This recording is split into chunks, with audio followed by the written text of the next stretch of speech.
It was pointed out on Twitter that down the stretch last year, Saquon Barkley did not have the same production that he had early in the season. And the numbers don't lie, but Micah Parsons wanted none of it. The Cowboys linebacker said, yeah, that what happens when you're the best players on your team. The scheme on Monday morning is we won't let Saquon Barkley beat us. People just think we're out here playing for free. GTFO. That MF is that offense. Pay him. Now, unless there's some sort of a Jedi mind trick going on here, I'll assume that what Micah Parsons says is true. And look, Barkley's staying away, has that $10.1 million franchise tender, trying to get a long-term deal. You know, this is one of the problems with the system. He's going to have 6 years in the NFL. By the time he hits the market next year, he's not going to be attractive to other teams, not as attractive as he'd be this year. He's trying to get the Giants to give him a little bit more, so he's staying away to see if he can get that long-term contract that he wasn't permitted to go get, Peter, on the open market.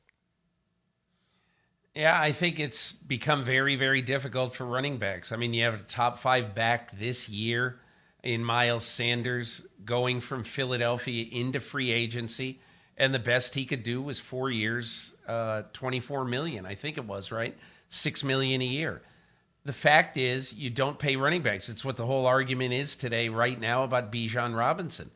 And, Bijan Robinson clearly is a singular talent in this draft at the receiver or running back position.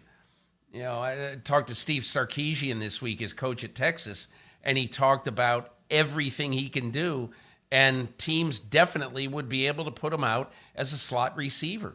And so, but I'm referring to running backs in general. Bijan Robinson is the Saquon Barkley of 2023. And he might be even better, Mike, because no one would say, I will play Saquon Barkley 10 plays a game at wide receiver or as a slot receiver. And Sarkisian and other people I've talked to saying, there's no question. If a team wants to use him as a receiver, either in the slot or outside, they definitely could do so, and he will be a problem. So, but I think as far as Saquon goes, I understand totally what he's doing. If he's a running back, he's only going to get one payday.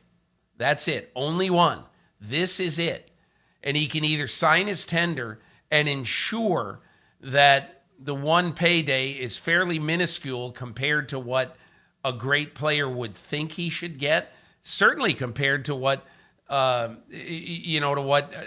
Cowboys obviously in kind of upsetting the market, the apple cart market for Ezekiel Elliott, paying him whatever it was, 6 years, $50 million. I think the biggest issue here, Mike, I don't think people are going to repeat the long-term big contract of Ezekiel Elliott, because Ezekiel Elliott was a nice running back over 4 years since he signed that deal. A nice running back.